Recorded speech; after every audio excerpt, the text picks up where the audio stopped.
Karma, Chapter 6 of Elementary Theosophy by a student of Katherine Tingley, published in 1907, read by Dave Marsland of Cardiff Theosophical Society. Karma. A man's deeds come back to him. That which a man sows, that shall he also reap. Cast thy bread upon the waters, and it shall come back after many days, are three sayings which contain a law belonging as sister to reincarnation, known as karma. The punishment aspect of it the Greeks called nemesis, but that is only half of it.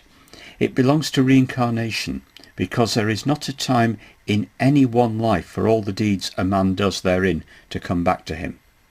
They come back to him because they are his. Whenever we do anything at all, purposefully, we do three things, though we ordinarily think of one only. Consider, for example, theft. A. The thing visibly done is the taking of someone else's property. B. Invisibly, a change of character for the worse is made. This shows itself in the fact that whatever is done once is easier to do the second time. C. The third thing, also invisible, is that the world's atmosphere, in which we all share, in which our minds live as our bodies live in the common air, is poisoned. An evil wave has been sent into it. This wave, in however slight degree, does act on and affect the minds of all other men. The world is hard enough, cold enough, selfish enough as it is. This wave worsens it. The minds of men become by it, in however slight degree, more suspicious, more grasping, harder. They feel, though without noticing it, an increase in what we might call the thief element. Of course, the wave sent out by one single act of theft is very slight, but when we multiply it by millions every year, we can understand why the world is as it is. Each of the millions has broken the harmony that should have been, the harmony between men in act and thought, which must sometime come about. A whole life may be spent in undetected and unpunished theft, but it was all registered. The successive acts were written deeper and deeper on the man's character, and they sent successive waves into the world's atmosphere. To that atmosphere, which he helped to make with that character, which he entirely made, the man comes back. The echo of his own past deeds returns to him, finding an exactly answering echo in his nature. All the world's tendencies, the effects of all the deeds ever done by man, come flooding in upon him, as they do on all of us. Some find no echo in his character. He may, for example, have no tendency to murder. He will be tempted only by those that do have their echo in his character. All is now ready for the opportunity. When that comes, what will happen? What is likely to happen? He falls under the load of impulse he built into himself. The luck not to be found out, if it can be called luck, which he enjoyed before, some time or other now fails, perhaps on the very first occasion. Then there is calamity, disgrace. By that he may learn to reform, or many such may be necessary, extending perhaps over more than one life. They go on happening until at last he is strong enough to receive out of the world's atmosphere his own current, find its echo in his own nature, and yet refuse to yield. When there is no longer that echo, the battle is finally won there. The man has fought to neutralize that much evil. He has cleared the world's atmosphere of that much of the stain which he made in his thefts. This is one aspect of karma, the coming back of evil deeds.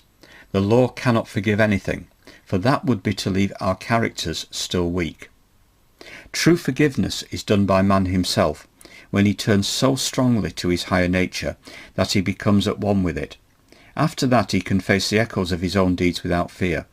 They find no answer in his own nature.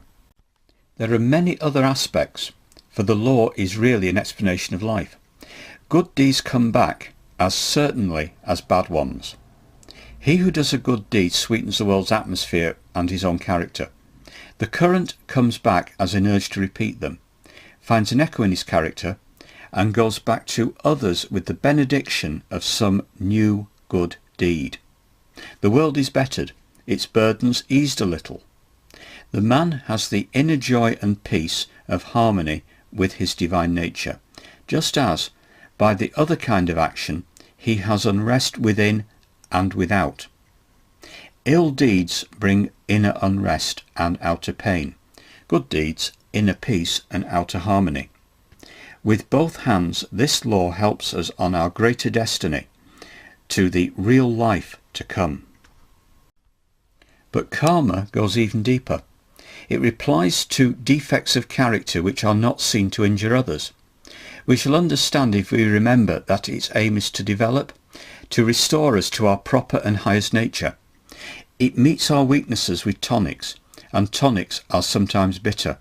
Wiser eyes than those of ordinary men are needed to follow its work in individual cases, but the general principles are easy enough for a child to grasp.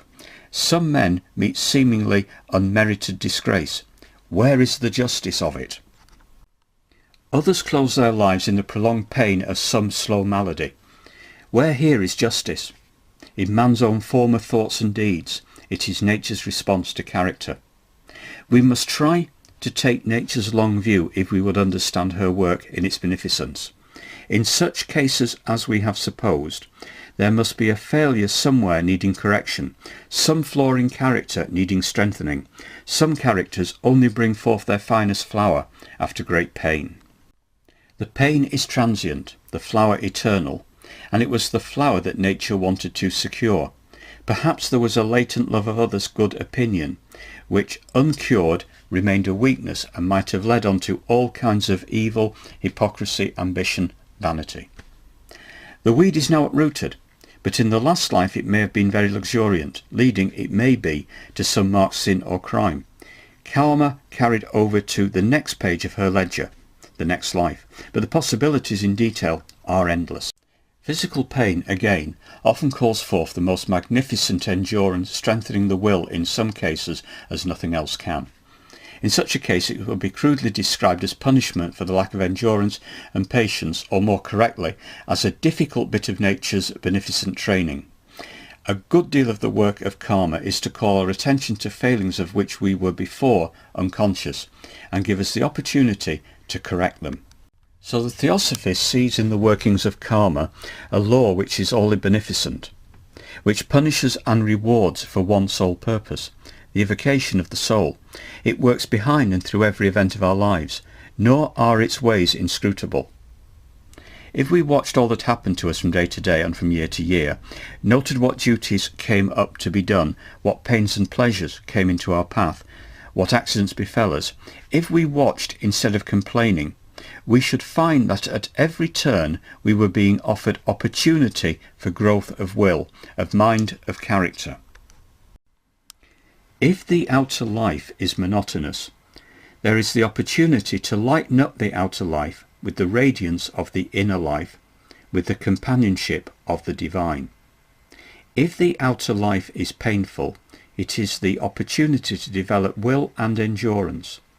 And if we stop the fierce wish to escape pain and procure pleasure, putting that much force into compassionate deed and thought, we should find our minds grow steadily clearer in comprehension of this law and its purpose. There are no accidents. Whatever happens, we have brought about in this or some other life. We have done or left undone, and the effects of both constitute our environment and the stream of events. Our deeds of yesterday are the parents of the events of today, and events are the mask of opportunity.